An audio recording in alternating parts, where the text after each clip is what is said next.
Hi there, Internet. This is Amado coming to you from Dice Roll, talking to you about Star Trek Lower Decks. So, are my first impressions of the show. Doubtless they will change with time. Let's see how I liked it. We're aboard the USS Cerritos at the Douglas Station. Cerritos, like a city in California, we'll be seeing a lot of California references in this show. Because, as we all know, in the Star Trek universe, California is the center of that universe. We are there at the Douglas Station for routine maintenance and supply, as we are scheduled to perform a second contact mission, which we will be happy about because second contact is our specialty. Unfortunately, we do not have an ambassador as such. We will just be relying on the great and the bold Starfleet personnel. We have new uniforms. This is the year 2380 in the Star Trek universe. 2379 last year saw the Enterprise engage over Romulan space with the Praetor, the leader of the Romulan Star Empire, in our fabulous uniforms. But in 2380, just the next year, we've decided to scrap those and we're going to do some better ones. I'm sure some of you have seen the trailer for Star Trek Lower Decks, so you know about the captain's log performed by our brave young Caucasian male Command Division ensign, and how he is interrupted by a Michael Burnham clone, also in Command Division Red, as she is fumbling about trying to get his captain's log because it is oh so sweet. We see that she is a little tipsy. So we ask her if she is drunk. She responds that, well, of course I am. This Romulan whiskey is the best. Isn't that against regulations? Well, yeah, that's half the fun. We have bought Romulan whiskey, an outlawed, embargoed item, on a Federation starbase, and as a Starfleet personnel, Command Division officer, we are imbibing that illegal alcoholic beverage in the middle of a hallway. This is great news. What can go wrong? What can we do better? We can bring out a Klingon honor blade, a bat'leth, and we can start trying to chop up our fellow officers. And that's what we end up doing as we slice into our fellow officer. And there we proceed on to the main title of the series. The USS Cerritos gets trapped in the gravity pull of a black hole. It slingshots around the black hole, narrowly escaping destruction. We take off a chunk of ice, I assume, off of an asteroid as we fly past. Some great navigational skills here, running into asteroids in the middle of the universe. We encounter a Romulan Borg attack. They're firing at each other in D'Derek's class warbirds. Older generation warbirds, not to be confused with the Valdor warbirds we saw last year on the Romulan homeworld, Star Trek Nemesis again. These are great tie-ins to both Nemesis and the later Picard show, as they are attacked by Borg cubes. As we fly through warp, in another shot, we are attacked by a strange creature attached and suckling on our warp nacelle. I assume this is no cause for concern or worry. We look at the USS Cerritos' registry number of 75567. We remember the USS Sao Paulo, renamed the USS Defiant in Star Trek Deep Space Nine, has the registry number 75633. That is an older ship than our Cerritos. That is a newer ship than our Cerritos, making our Cerritos possibly a combatant during the Dominion War. We shall see. We're approaching the shuttle bay in a shuttlecraft, bringing in new personnel to the ship. One of the shuttlecraft is named Joshua Tree. The other was Redwood, both national parks in the great state of California, the center of the Star Trek universe. We see A diversity of crew arriving onto the ship. We have a brave young Science Division officer stepping onto the ship for the first time. She graciously and heartwarmingly approaches the crew and is dejected by his rather blasé attitude about her entering. He says, "Sorry, lower decks, move along." This is funny, as this is a lieutenant telling an ensign this. They're not that far apart in rank. She goes off to meet her liaison officer, which is again our young red command uniform division ensign from the captain's log. We also meet our Michael clone. We are asked about this great and glorious ship. We tell her that, don't worry, someday you may rise to the chief medical officer, a rank usually that of commander, because, let's face it, the sciences really don't go that far. Oh wait, Captain Janeway used to be an ensign in the sciences division. Maybe this young lady can actually be a captain instead of just a commander and the chief medical officer aboard a ship someday. Our young Michael clone gossips about the senior staff in a Tom Paris-like bad boy fashion. Seems we have to have one bad boy for every Star Trek series now. She decides that it is her duty now to show the new ensign the ship. Our young ensign and the one who was supposed to be showing her the ship tag along. We meet a cybernetically enhanced young ensign who works in engineering. He is now a new cyborg. This is great stuff because LaForge, as you all know from the Star Trek Next Generation, had a visor to allow him to see. He received cybernetic implants in 2372, but it appears Starfleet has stepped back in its technology as we need a headset for cyborg modification. Seeing it's on the fritz, our young Michael clone offers to help without actually offering. She just starts in and helping this young man. She asks if it is better. He says, "Thank you." I'm going to, I guess, be okay with her not asking, but just not asking permission, but asking for forgiveness. She then says that to the young science division ensign that we need to carry on before the male ensign who was with us at the beginning starts to grow up and act like a big boy. Because let's face it, we always need to emasculate the male gender. We proceed to the living quarters where we sleep in the middle of hallways. This is where Starfleet's junior ranks sleep, middle of hallways.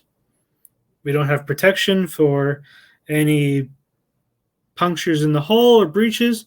No, it's just a curved hallway where we all just happen to sleep in straight bunks.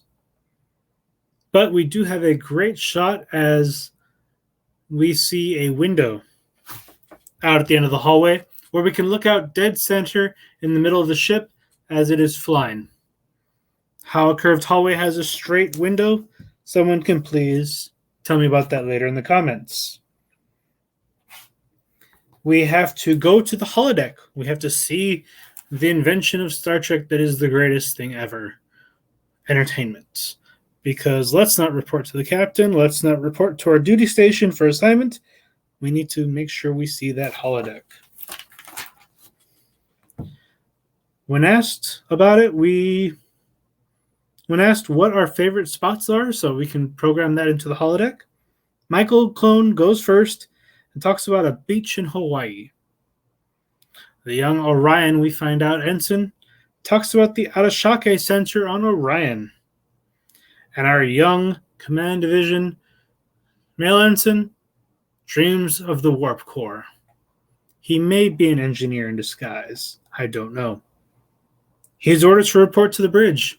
he puffs up his chest, ready to go to the place of importance, and lets them know he is on the way. Our Michael clone is upset that he gets this privilege to go, and demeans it, saying he is probably there to pick up a spilled drink.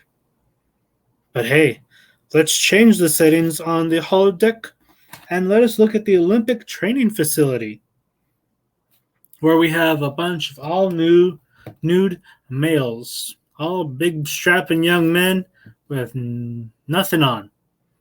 The objectification of men is okay. The objectification of women, not so much. As we enter into the atmosphere of the planet, where we will conduct our second contact mission, we see the second officer handshaking the natives. It's great that they learn Earth customs so quickly. They must be culturalized to Federation norms. We get the obligatory bite by an alien insect, because when you're on a away mission, you must be attacked by the native wildlife. We will be sending construction teams down shortly to build a subspace comm relay after we get the supplies from you. We just received supplies at Station Douglas, so either this is a shakedown, asking for something for building a comm relay for a second contact mission, or we're out of supplies already after just receiving them. Great logistical power of Starfleet at work. We must build this comm relay so that way the planet will be in touch with other members of the Federation. From second contact to citizen of the Federation happens overnight. It's easy. The away team transports up. The commander scratches his neck where the bite has taken place, because let's face it, it's going to happen. We all know it. He's going to get infected and kill us all. Shouldn't you get that checked out at medical? He's asked. Nah, I'll probably be fine.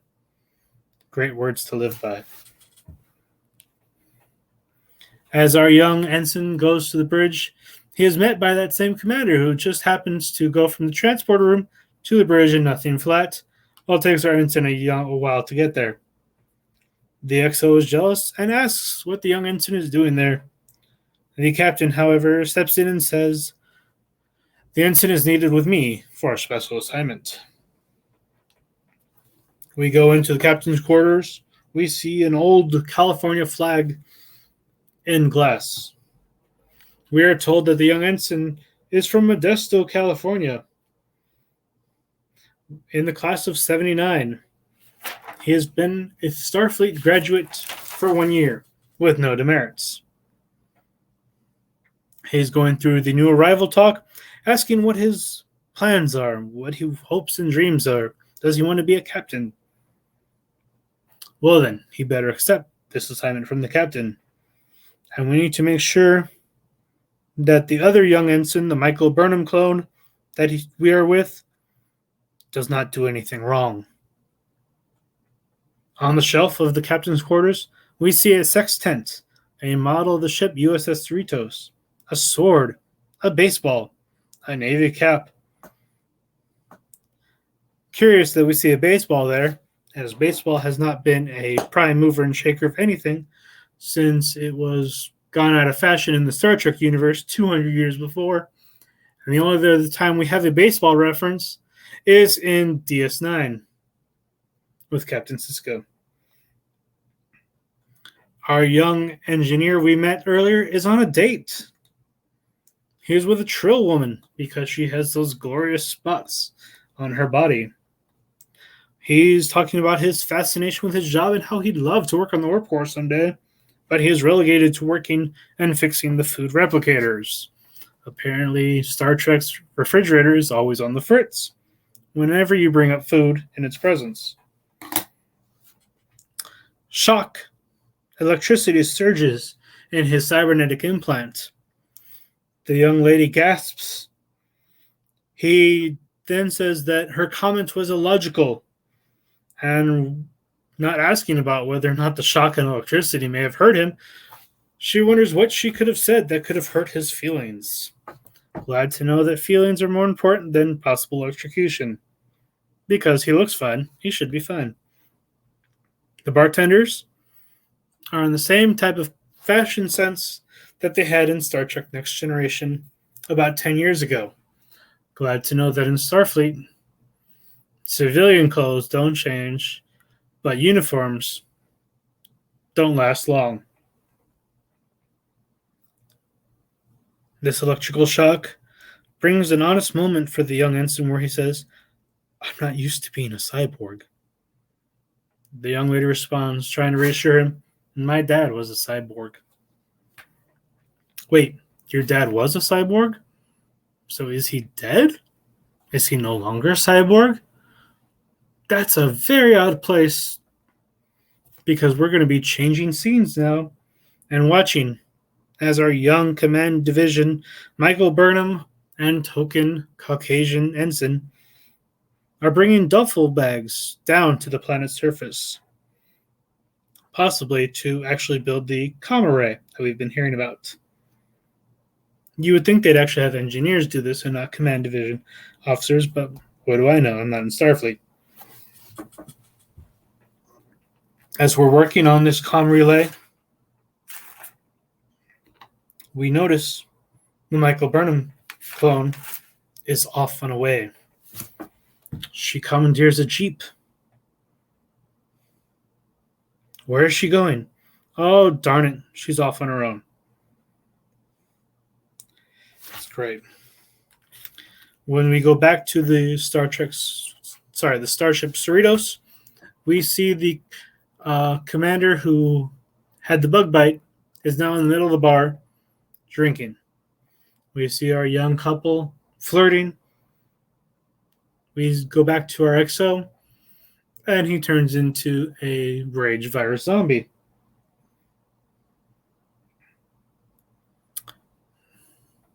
Afterwards, he starts biting the other crew members after infection. A few seconds later, they turn as well, reminiscent of the zombies from World War Z.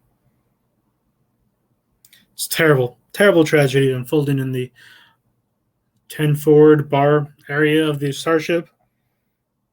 But our young ensigns continue to chat and talk about their wonderful dates and how she lives next to the squash court on Deck 9, and perhaps she shall invite him one day to go and play with her. We are cutscened to a lieutenant commander from the Sciences Division saying that this terrible virus has immediately spread throughout the ship, and it is causing widespread panic. We must stun these people with the phasers that we have. Immediately, everyone carries out phasers. I'm glad everyone conceal carries on the starship. It's, I guess, normal for weapons to be held by crew members throughout this new starship in this new era, instead of in the armory where they should be located and away from danger. Our young Science Division ensign manages to report to sickbay. We find out she's a medical personnel. We're not exactly cleared on what she is or what she does, but she's supposed to report to the nurse for her assignment. The nurse is infected, grumbles the Caitian female chief medical officer, and you need to throw these bodies on to beds, even if you have to put them 3 to a bed. We need to contain this virus. We need to hold them fast. Done on phasers work. They could be lying unconscious on beds and you can be fine. But what do I know? This is Star Trek. Now, I guess. We go back to the planet. We see the Michael Burnham clone speed off in a jeep, headed with a crate, a pretty large crate, hard for her to carry, into the unknown. Our young Caucasian command division officer follows her. I don't know how he catches up to her in a moving vehicle, but he manages to catch up to her and find her on a farm. He confronts her, thinking she's selling Federation weapons to the locals. No, she's giving them farm equipment. What? farm equipment. And to stock up on TNG lore, we cite Regulation 498, 756, 25, 15, 348, and 76, which is apparently a violation of him pointing a phaser at her. We get the joke that, you know more than me. Whatever, I have the gun. It's terrible, really. I thought you were selling weapons. Why would I have weapons? And she pulls out of the big, gigantic box that was in the Jeep a shovel and a hoe. I needed this to give to them for farm equipment. They were going to die. Well, how did you know they were going to die? I was here on the first contact mission a year ago, and they desperately needed farm equipment. So you're a year late with a shovel and a hoe, and you need to get them right away to this farmer. You can't wait till your assignment's done and then drive off on your off-duty hours and give them to the farmers? No, you have to abandon your post and do it right away. Deliver them a shovel and a hoe. Distraught by this confrontation between Starfleet officers, the locals head to their home, their domicile, leaving the door open, where we see a gigantic spider lurking. With the door ajar, the gigantic spider reaches up and comes out and proceeds to thrash and kick everywhere and come after our Starfleet heroes. She is worldly. He does not know what he is doing. She should have listened to him because she is always right. He follows protocols, procedures, and she knows the way of the world. She should trust that she knows what she is doing. He proceeds in a panic to contact Starfleet, the starship in orbit, and try to get some help with his comm badge. She takes it off and throws it away. I would assume that someone in communications would actually try to, maybe call them, see what's going on the planet after an abrupt phone call that suddenly ends with static and a communication badge being thrown away from the life signs of a human. But maybe they're busy with the infection aboard the ship that they have not notified their crew on the surface about that maybe can help them out. He says that we need to kill the creature. She says no. She cites General Order 5 as the reason why not. General Order 5 is the one regulation that is so far up to date on the Star Trek database on the website online, and it says, in cases of extreme emergency, Federation special representatives, I assume Starfleet, are empowered to assume emergency powers to deal with a condition or circumstance that is deemed hazardous to the welfare of Federation citizenry. So we've gone from second contact to them being a part of the Federation to them being Federation citizens in 24 minutes of this show. It's great. Let's get Federation citizenship for all people of the world. It would be really fast and would cause a lot less problems than becoming a citizen of any other nation on the planet. We should stun the creature with our phasers. No. Well, why not? It could spoil the milk. Okay, so what is your plan? She decides to decoy and fool the creature by stripping off the clothes and filling them with straw and using dummies to distract the creature as they then pile on the creature's back in an attempt to, I assume, lasso the creature. How they do that without a lasso, I don't know. It is not really explained the thought process of this plan because we don't got to worry because she knows what's right and she knows what she's doing because she is worldly, she is woman, and she can get it done. The farmer comes up then as the young man is riding this behemoth. Says, don't worry about it. This is an herbivore. This looks like an herbivore. Of course it does. It looks like a spider. So obviously, herbivore. No, the creature's eating him, she says. Oh, don't worry about it. He's just suckling the moisture on the young man. He'll be fine in a minute. Oh, we don't have to worry. The creature's just suckling you by putting you in their mouth. Our young couple, our date ruined with the zombies on board, are at an airlock. They hear that there is an emergency on the ship and they must meet at transporter room 8. They're disconnected from the ship and cannot leave because the zombies are in the way. So they go for a spacewalk to save the day. Amazingly, these spacesuits only have enough oxygen for a little while, so they must hurry and reach the space and finish the spacewalk and go to the airlock if they have a chance to survive. I'm glad that this ship's supplies are properly replenished, and in an emergency, you can count on a half-filled oxygen tank when you may need it to go for a spacewalk. But let's have a romantic montage as we disable our gravity boots and fly holding hands while we watch windows where we see our crew valiantly fighting zombies. Starship has a lot of windows. This is going to be very bad when anyone actually tries to hit us. Shoots a window and blows out our crew across the space. As we reach the airlock, we come inside the ship, doff our suits off quickly, proceed to the turbo lift, make it inside before the zombies kill us. We share a kiss. The engineer guy is freaked out, so he talks about the maintenance of the turbo lift and how it can be fixed. She's not exactly happy that she's rebuffed over maintenance. We then go back to what's going on in the medical suite. The chief medical officer in the middle of a zombie outbreak is performing open heart surgery. Unfortunately, the anesthetics do not work, so the patient is alive while we are performing open heart surgery.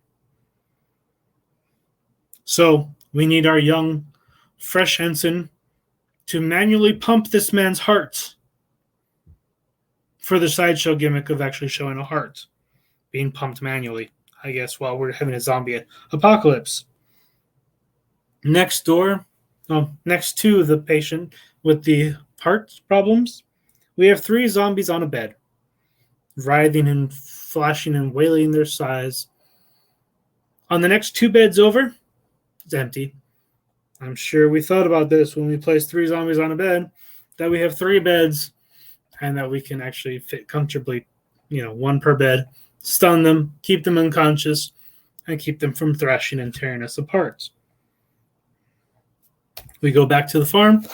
The spider cow passes out. Our human escapes naked. And the Michael clone is out of uniform because it's breezy and she just needs to let the air touch her, I guess.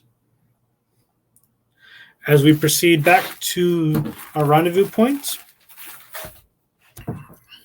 we are told that we flat out say that the captain ordered us to watch out for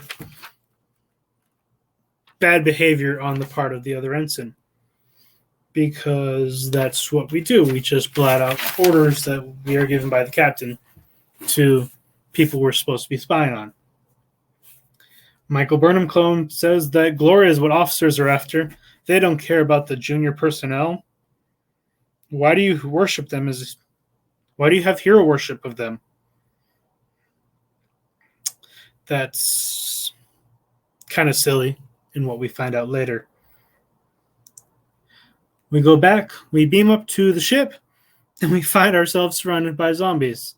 Someone should have probably communicated to the ship that we were beaming up, and we miraculously end up where the crew is fighting for their lives against the zombies. Phasers don't work now, apparently. Until the chief medical officer examines our Caucasian ensign and finds him with a slippery goo that may hold the key to the cure for the virus. It's excellent that the medical tricorder picked this up in 3 seconds. As we make our way out of the transporter room, Phasers suddenly work again. We can stun our enemies. As we make our way to the sickbay, we've lost half of the people we set out with from the transporter room. But that's okay, because within minutes, the chief medical officer has found the cure for the rage effect, as it is called. The XO is cured. He immediately wonders, did I eat human flesh? Only a little. It's supposed to be a joke, I guess. Yep. We put the antidote into the air filters. The crew is cured. We have one bloodied, mouth-looking Vulcan that kind of reminds you of Mirror Spock with the goatee.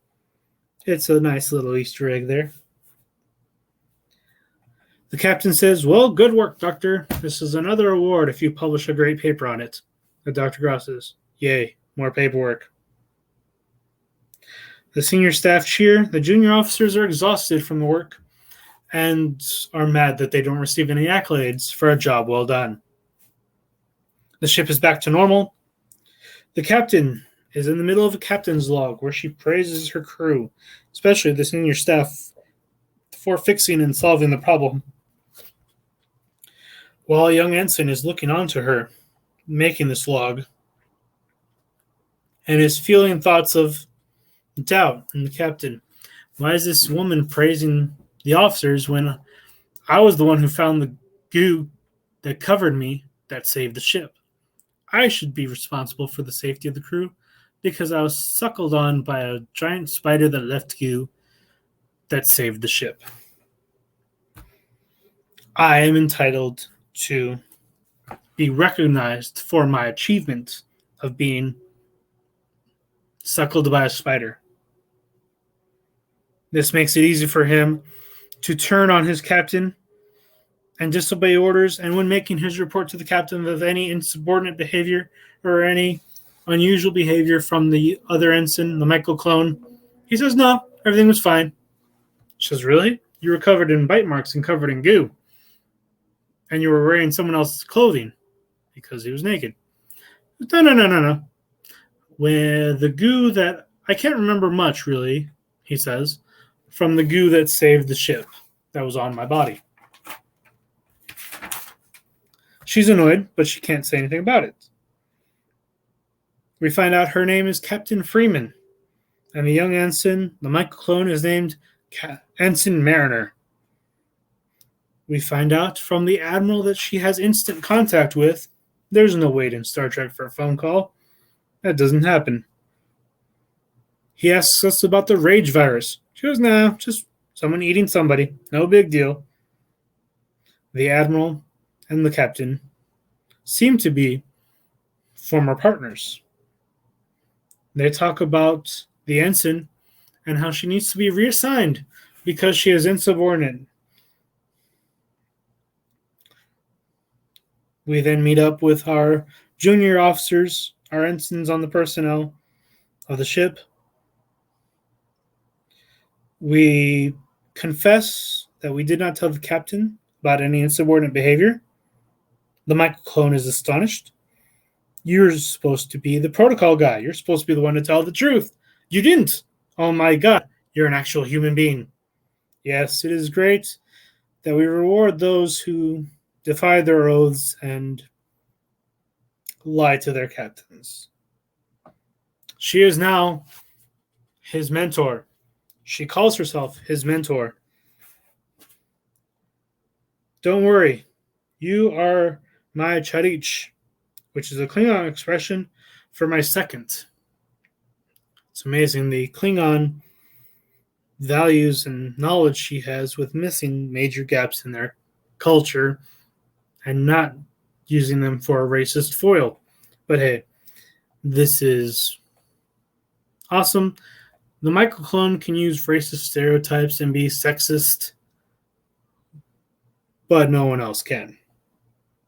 She then name drops at the conclusion of the episode. Hey, do you know about Spock? Did you know he died and then rose again? Do you know about the Genesis device? Do you know about Khan? Do you know about space whales? Do you know about Sulu? He had a sword. You can be the new sword guy. Do you know about Kirk? Do you know about Worf? Do you know about Gary Mitchell, the guy who tried to become a god and kill everyone? Do you know about Deanna Troi? Her body was banging, she says. Yes, let's objectify women, let's use racist connotation, and let's be a sexist in Star Trek.